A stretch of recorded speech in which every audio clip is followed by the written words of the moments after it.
दोस्तों, एक बार की बात है। एक छोटा सा राज्य था।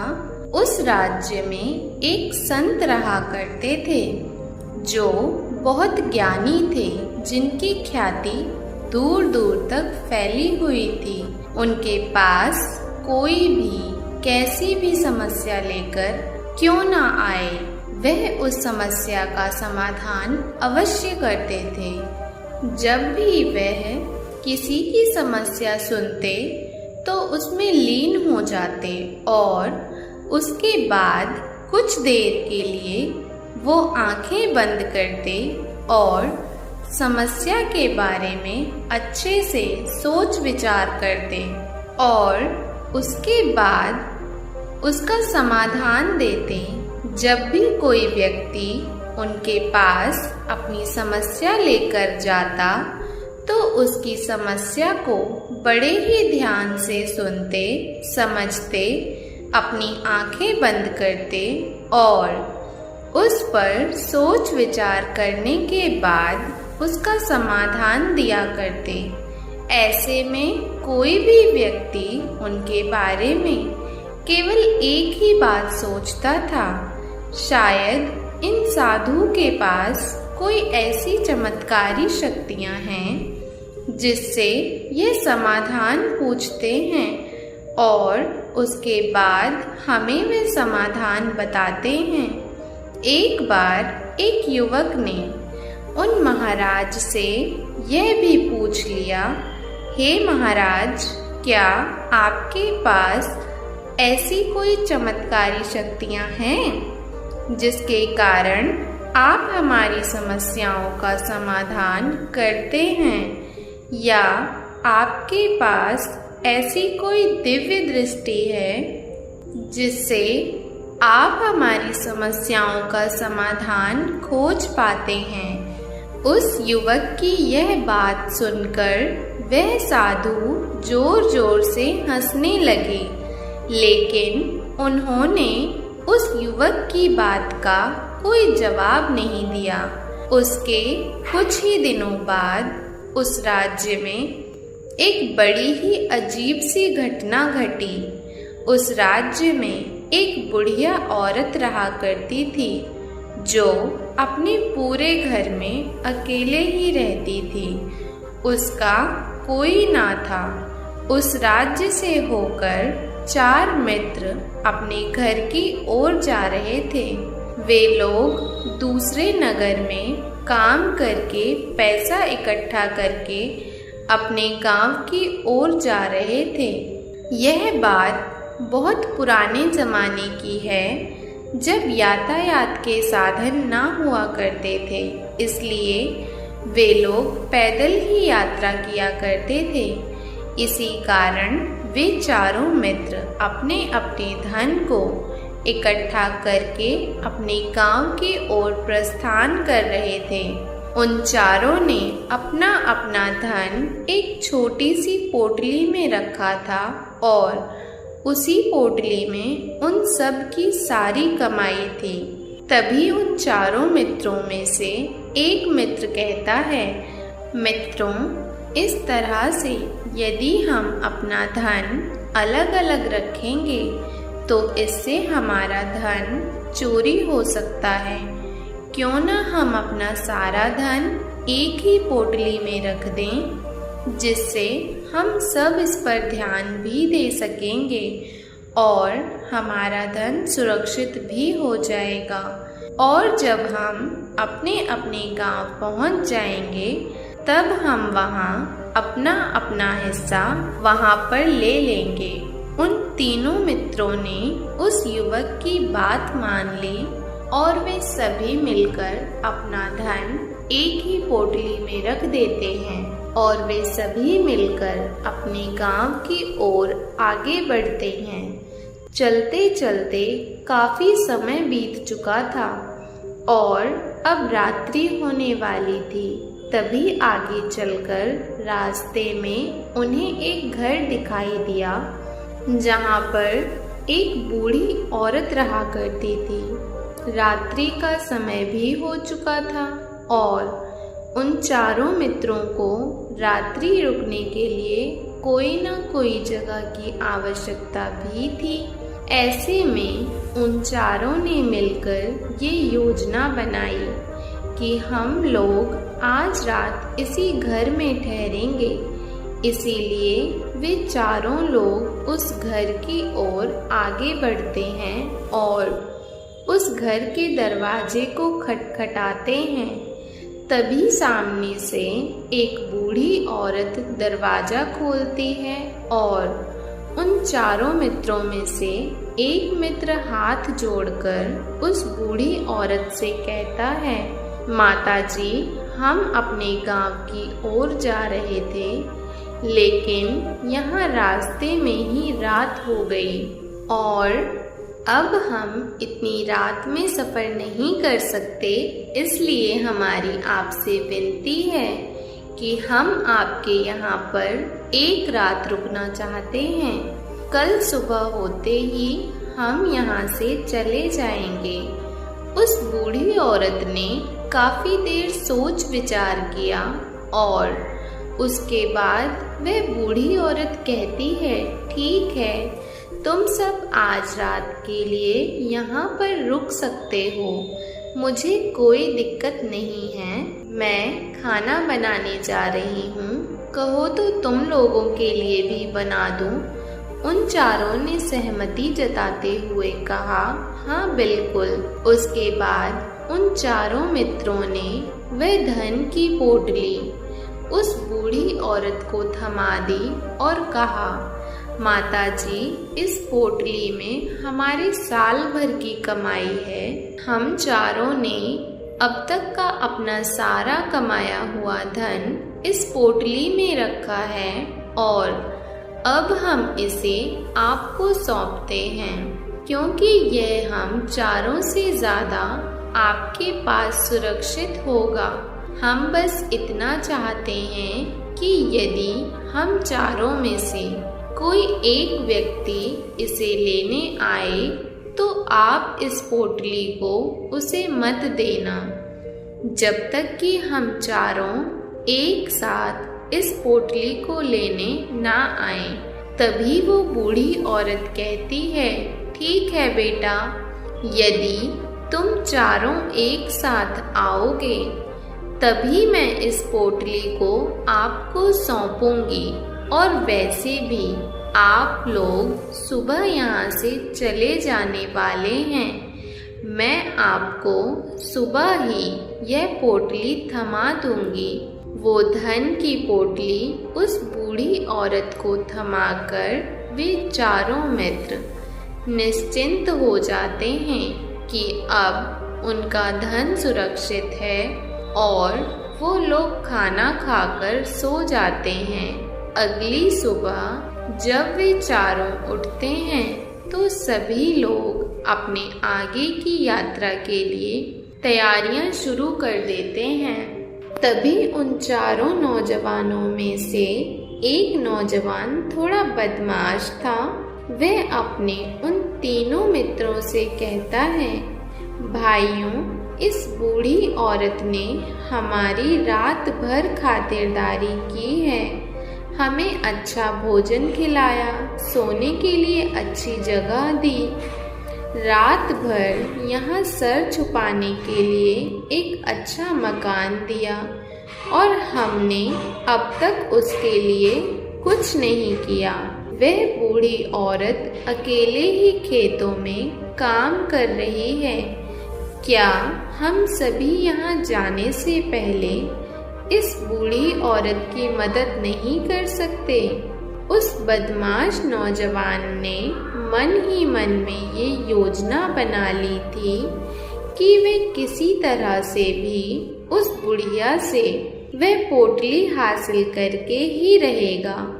बाकी के तीनों मित्र उसकी बातों में आ जाते हैं और वे सभी मिलकर बुढ़िया की मदद करने अर्थात खेतों में काम करने के लिए चल पड़ते हैं। वे सभी मिलकर खेतों का काम कर ही रहे थे कि तभी वह बदमाश नौजवान अपने बाकी तीनों मित्रों से कहता है, मित्र, मुझे जोरों की प्यास लगी है, मैं जरा उस बूढ़ी औरत से पानी मांगकर लाता हूँ।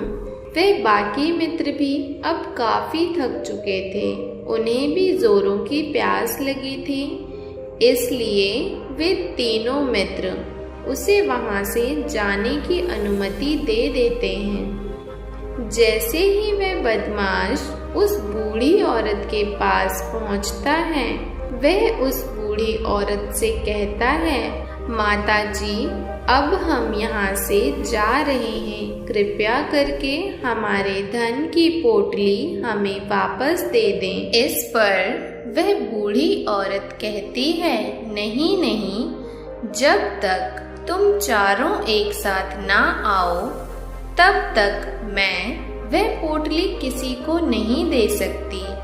तुम्ही ने तो कहा था कि जब तक हम चारों एक साथ ना हों तब तक यह पोटली किसी को नहीं देनी है। तभी वह बदमाश उन तीनों की तरफ इशारा करते हुए कहता है, बुलाऊं? उन तीनों ने सोचा कि हमारा मित्र हम तीनों के लिए पानी लाना चाहता है, इसीलिए वह हमसे आज्ञा मांग रहा है। तभी उन तीनों मित्रों ने इशारे में उस युवक से कहा, हाँ हाँ ठीक है, ले आओ। यह देख उस बुढ़िया को लगने लगा कि अब यह चारों यहाँ से जा रहे हैं और यह अपनी पोटली मांग रहे हैं, इसलिए बुढ़िया ने वह पोटली को लेकर उस बदमाश के हाथों में रख दी और वह बदमाश उस पोटली को लेकर वहां से चला गया और बाकी के तीनों मित्र अपने खेत के काम में व्यस्त हो जाते हैं। कुछ देर के बाद जब वह तीनों वापस लौटते हैं और उस बुढ़िया से कहते हैं कि माताजी, हमारा मित्र जो पानी पीने आया था वो कहाँ गया?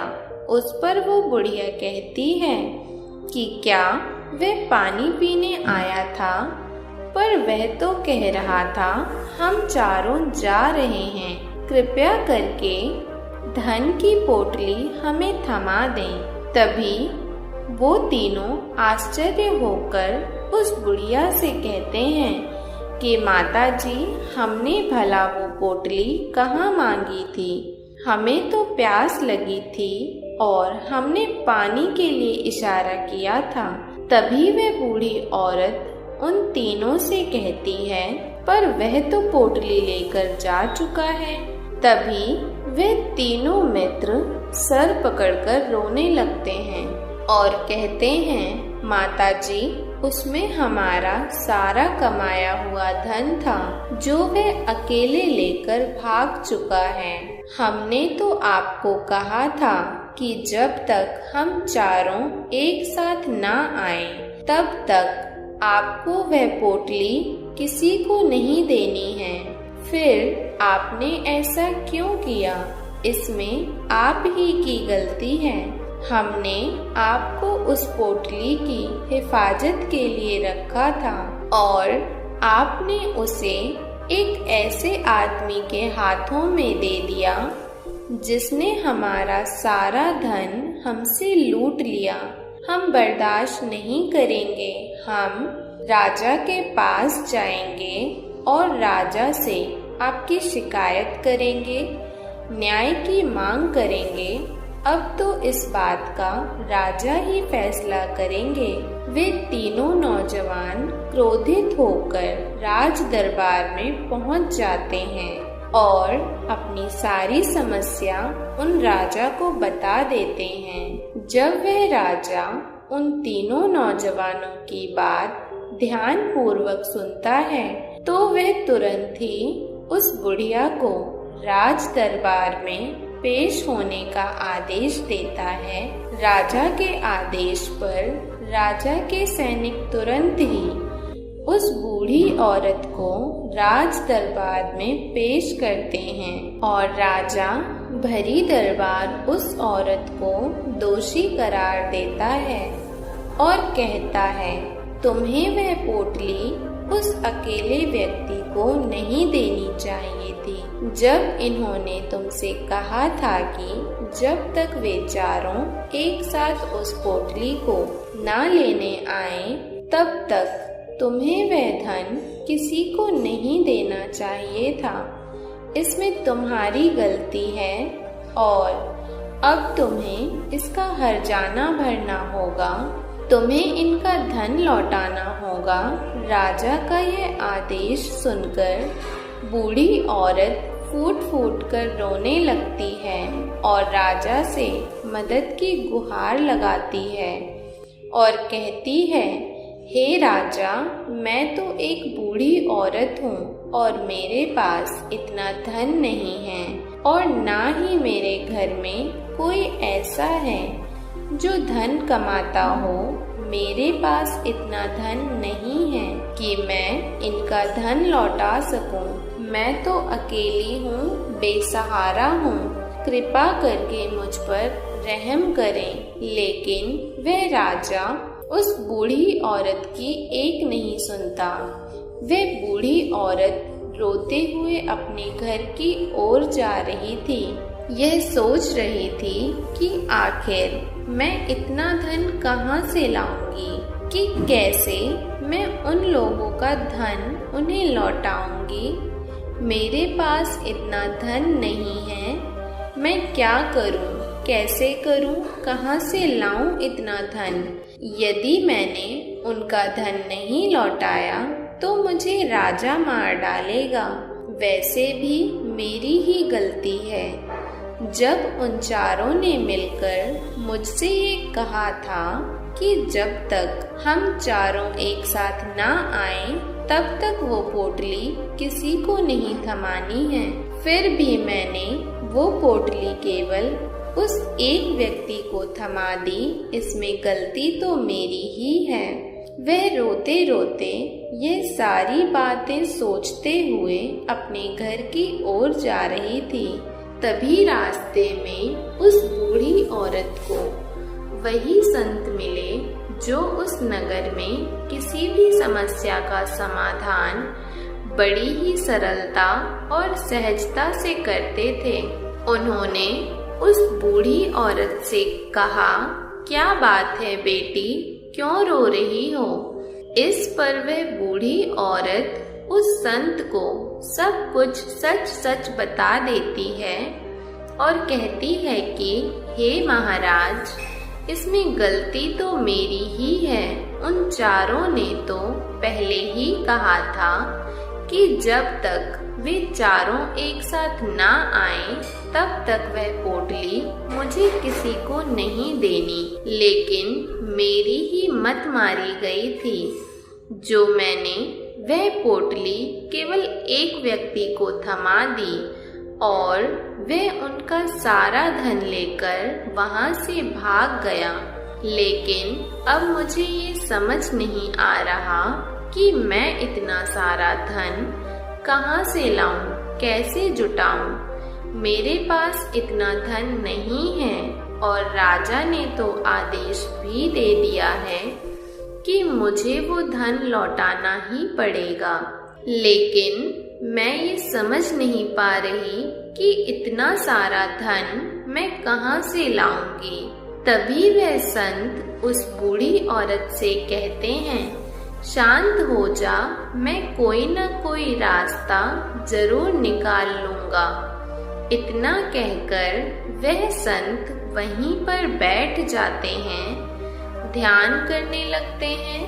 कुछ देर के लिए आंखें बंद कर वे सोचते हैं, विचार करते हैं। मौन रहकर वे समस्या का समाधान निकालते हैं और उसके बाद वह उस बूढ़ी औरत से कहते हैं, बेटी, राजा ने जो फैसला किया है वह बिल्कुल गलत है। आपने जो किया इसमें आपकी कोई गलती नहीं है। राजा का फैसला गलत है। उस संत के इतना कहने पर वह बूढ़ी औरत चुप हो गई और ये सोचने लगी कि आखिर राजा का फैसला कैसे गलत हो सकता है?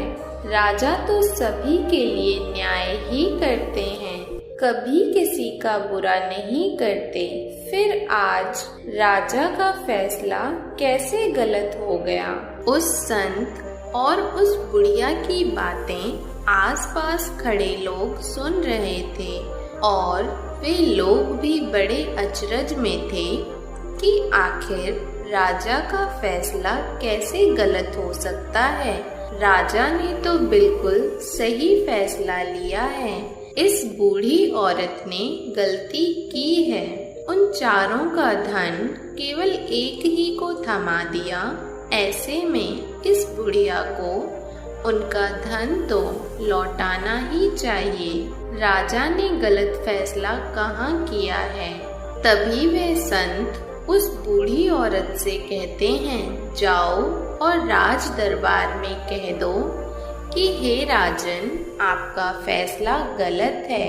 और सही क्या है, गलत क्या है, इसका फैसला मैं करूँगा। पहले तो वह बूढ़ी औरत इतनी हिम्मत ही नहीं जुटा पा रही थी कि वह राज दरबार में जाकर भरे राज दरबार राजा को ये कह सके कि हे राजन, आपका फैसला गलत है। लेकिन जैसे तैसे उसने हिम्मत जुटाई और वह वापस राज दरबार लौटी। उसने डरते हुए भरे राज दरबार राजा से बड़ी ही थर्राती आवाज में कहा, हे राजन, आपने जो फैसला किया है वो गलत है। इतना कहकर उसने राजा को सारी बात सच सच बता दी। उस बूढ़ी औरत की बात सुनकर राजा बहुत क्रोधित हुआ। राजा ने उस बूढ़ी औरत से कहा, कौन है वह संत जिसने मेरे फैसले को गलत बताया है? क्या उन्हें नहीं लगता कि मैंने सही निर्णय लिया है? मैं हर रोज कई निर्णय लेता हूँ, कई फैसले करता हूँ, लेकिन आज तक कभी किसी ने मुझसे यह नहीं कहा कि मेरा फैसला गलत है। यदि उन संत ने मुझसे सही फैसला ना सुनाया, उन्हें फांसी की सजा दे दूंगा। यह बात पूरे नगर में फैल गई। सभी लोग ये जानने के लिए हैरान थे कि आखिर वह साधु ऐसा कौन सा फैसला सुनाने वाला है जो राजा से भी उचित होगा, जिसमें सबके लिए न्याय होगा। राजा ने अपने सैनिकों को तुरंत ही आदेश दिया कि जाओ और उस संत को राज दरबार में लाओ। राजा की आज्ञा अनुसार वे सैनिक तुरंत ही उस संत को लेने के लिए निकल पड़े। वे लोग कुछ ही देर बाद उस संत को लेकर राज दरबार पहुँचे। राज दरबार में सभी लोग उपस्थित थे और सभी लोग उस संत के फैसले का इंतजार कर रहे थे। उस संत को देखकर राजा कहता है, महाराज, आपको ऐसा क्यों लगता है कि हमने जो फैसला किया है वह गलत है? इस बुढ़िया ने यह वादा किया था कि वह चारों लोगों को एक साथ ही वह पोटली थमाएगी। फिर आखिर इसने अपना वादा क्यों तोड़ा? इसने ये गलती क्यों की? इसने केवल एक ही को वह पोटली थमा दी और उनका सारा धन लेकर यहाँ से भाग गया। तो क्या इसमें इसकी गलती नहीं है? क्या इसे इनका धन नहीं लौटाना चाहिए? इस पर वह साधु बड़ी विनम्रता से राजा से कहते हैं कि हे राजन, ये आपका फैसला था, लेकिन मैं आपसे कुछ कहना चाहता हूँ। इस पर राजा कहते हैं, ठीक है, कहिए, आप क्या कहना चाहते हैं? इस पर वह साधु बड़ी विनम्रता से राजा से कहता है कि हे राजन, जैसा कि वादा किया गया था कि पोटली एक साथ उन चारों को ही दी जाएगी, तो अभी तो ये केवल 3 हैं, चौथा कहाँ है? तो इनसे कहिए कि ये लोग यहाँ से वापस जाएं और अपने उस चौथे मित्र को यहाँ लेकर आएं। तभी इनका धन वापस किया जाएगा। और वादा भी ऐसा ही किया गया था कि जब तक चारों लोग एक साथ ना हो तब तक उनका वह धन उन्हें नहीं लौटाया जाएगा। और यदि ये बूढ़ी औरत इन तीनों का धन लौटा देती है तो ये बूढ़ी औरत अपना वादा तोड़ देगी और यह सही नहीं है। इसलिए यदि आप चाहते हैं कि इनका धन लौटाया जाए तो पहले इनसे कहिए कि ये लोग जाएं और अपने उस चौथे मित्र को यहाँ पर वापस ले आएं। उस राज दरबार में हर कोई इस बात को सुनकर बहुत खुश हुआ। सभी ने उन संत की बहुत तारीफ की। राजा भी उन संत के इस फैसले से पूरी तरह से सहमत था। राजा तुरंत ही उस संत के सामने सिर झुका लेता है और हाथ जोड़कर उनसे कहता है कि हे महाराज, आपका ये फैसला इतना सही कैसे हो सकता है? आखिर ये बात मेरे दिमाग में आई क्यों नहीं? मैं इस बात को इस तरीके से सोचा क्यों नहीं? तभी वो साधु उस राजा से कहते हैं कि हे राजन, आपके पास और भी काम होते हैं। आप दिन भर व्यस्त रहते हैं और आपको जल्दबाजी में फैसले लेने पड़ते हैं। आपने इस मामले को सुना, समझा, लेकिन इसे देखने में आप गलती कर गए। इसे आपने केवल ऊपरी तौर पर देखा। आपने इसकी गहराई तक जाने का प्रयास तक नहीं किया। यदि आपने इस मामले की गहराई को देखा होता, समझा होता, तो आप भी इसी नतीजे पर आते। जब तक हम किसी मामले की गहराई तक नहीं जाते, तब तक हम उसका सही समाधान नहीं निकाल सकते। लेकिन हम में से अधिकतर लोग तो अपने फैसले केवल जल्दबाजी में लेना चाहते हैं, भले ही वो मामला कितना भी गंभीर क्यों ना हो। हमें तो बस अपना हक चाहिए, हमारा नाम होना चाहिए, भले ही वो फैसला हमारे लिए आगे चलकर हमारे लिए नुकसानदायी क्यों ना हो। लेकिन हम तो उस मामले की गहराई तक जाने के लिए सोचते तक नहीं। तभी वो राजा उस संत से कहता है, हे महाराज, क्या आपके पास कोई दिव्य शक्तियाँ हैं? क्या आपके पास ऐसी कोई चमत्कारिक शक्ति है जिससे आप सवाल करते हैं और बदले में वो आपको जवाब देती है, जिस कारण आप सही और सटीक समाधान बता पाते हैं? राजा की ये बात सुनकर वो संत मुस्कुराने लगे और राजा से कहते हैं, हे राजन, ये सवाल मुझसे कई लोगों ने पूछा, पर मैंने कभी किसी का कोई जवाब नहीं दिया। लेकिन आप इस राज्य के राजा हैं, इसीलिए मैं आपके इस प्रश्न का उत्तर देता हूँ।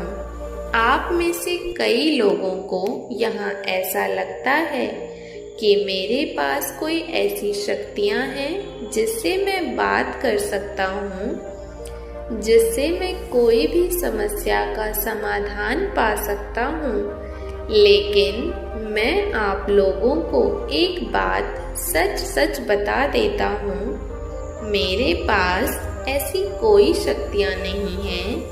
मैं तो केवल हर मामले की गहराई तक सोचता हूँ, उस बात पर विचार करता हूँ, और जब मैं विचार करता हूँ तो मेरे सामने कई सारे समाधान आते हैं, और जो समाधान सामने आते हैं मैं उन पर भी विचार करता हूँ, उनके बारे में भी गहराई तक जाता हूँ।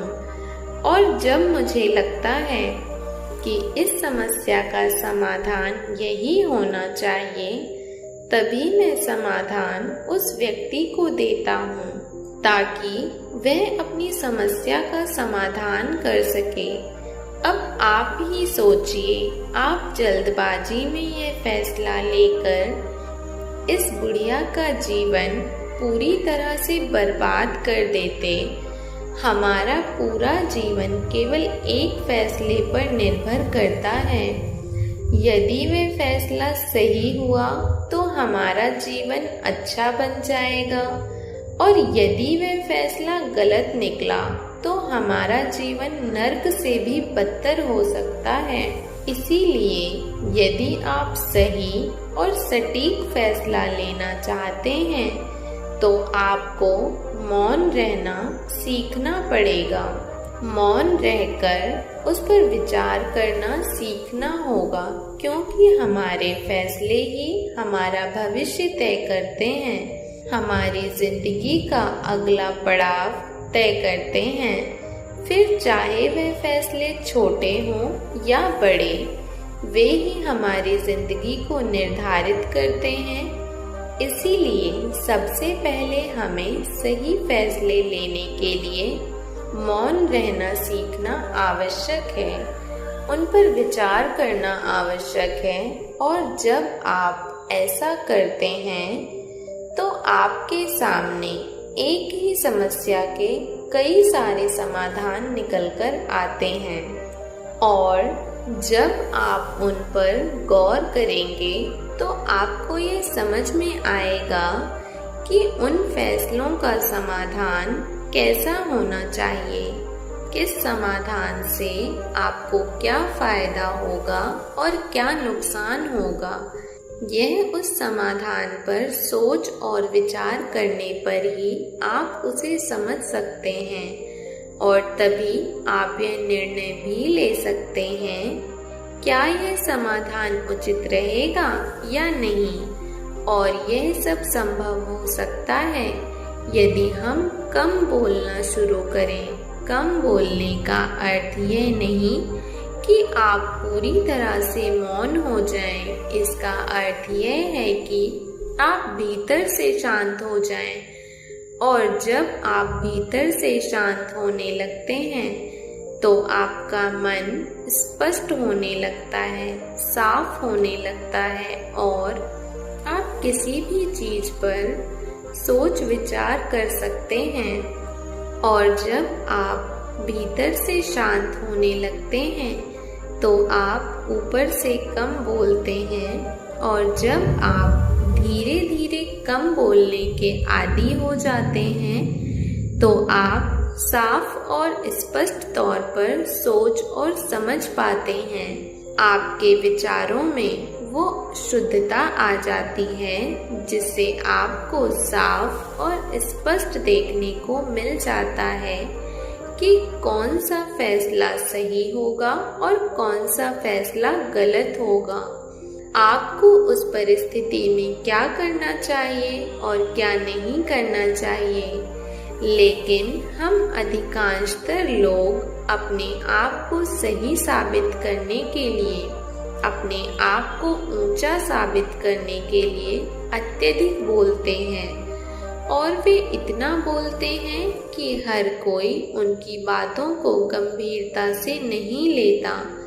उन्हें ऐसा लगता है कि मानो ज्यादा बोलना ही हमारे लिए शस्त्र है, लेकिन वे ये भूल जाते हैं कि वे अत्यधिक बोलकर मूर्ख बन रहे हैं। लोग हमारा मजाक बनाते हैं, हमें मूर्ख समझते हैं, हमसे दूर रहने लगते हैं क्योंकि उन्हें हमारी बकबक अच्छी नहीं लगती। लेकिन जब आप भीतर से शांत होने का प्रयास करते हैं और धीरे धीरे भीतर से शांत होने लगते हैं, तब आप खुद ब खुद ऊपरी तौर पर कम बोलना शुरू कर देते हैं। इससे आपके मन में, आपके मस्तिष्क में एक साफ और स्पष्ट विचार उत्पन्न होते हैं और अपने आप साफ व स्पष्ट तौर पर समझ पाते हैं, देख पाते हैं आपको कब, क्या, क्यों और कितना बोलना चाहिए और आपको कब, कैसे, क्यों, किस तरह से कौन सा फैसला लेना सही है या नहीं, ये भी आप अच्छी तरह समझ और जान पाते हैं। जब आप कम बोलना शुरू करते हैं तब आप अपने आप को बहुत अच्छी तरह से समझना शुरू कर देते हैं, अपने आप पर अच्छी तरह विचार करना शुरू कर देते हैं। तब आपको ये बात भी बहुत अच्छी तरह से समझ आने लगती है कि जो हम बेकार की बकबक करते हैं उससे हमारे शरीर की बेवजह ही कितनी सारी ऊर्जा यूं ही व्यर्थ हो जाती है, नष्ट हो जाती है, जिसे हम चाहे तो किसी जरूरी काम में लगा सकते हैं, फैसले लेने में लगा सकते हैं, जिससे हम तनाव मुक्त रह सकते हैं और हमें अच्छी नींद भी आ सकती है। और यदि आप इसी प्रकार सोच और विचार कर फैसले लेने शुरू करते हैं तो आपका मस्तिष्क भी अच्छी तरह से काम करने लगता है और आपका मस्तिष्क पहले से भी ज़्यादा शक्तिशाली हो जाता है। और इसका एक बहुत अच्छा उदाहरण भी आपको मैं बताना चाहूँगा। जब आप स्कूल में पढ़ते थे या फिर आज भी आप पढ़ रहे हो तो आपने देखा होगा कि जो बच्चे होनहार होते हैं, होशियार होते हैं, वे लोग बहुत कम बातें करते हैं और अपना समय सही चीज़ों में लगाते हैं। वे अधिकांशतः अपना समय मौन होकर ही बिताते हैं। इसी वजह से वे पढ़ाई करने में बहुत तेज होते हैं।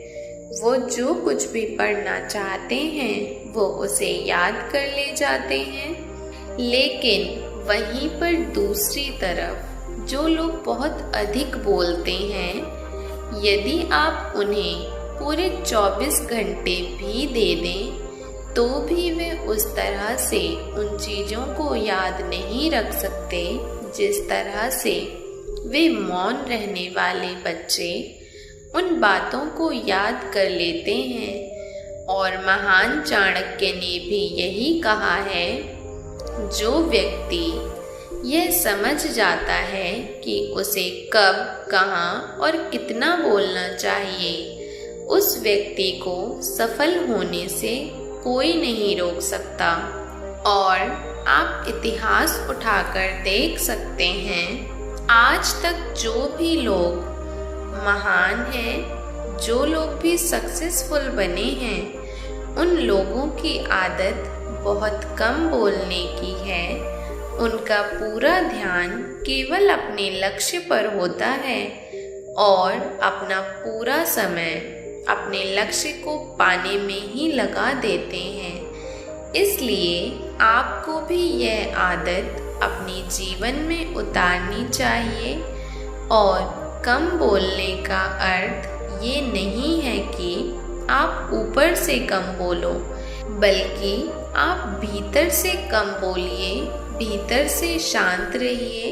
यदि आप रोज इसका अभ्यास करते हैं तो केवल कुछ दिनों में ही इससे होने वाले लाभ आपको आपके सामने नज़र आने लगेंगे। दोस्तों, उम्मीद है आज आपने इस वीडियो से ज़रूर कुछ न कुछ सीखा होगा।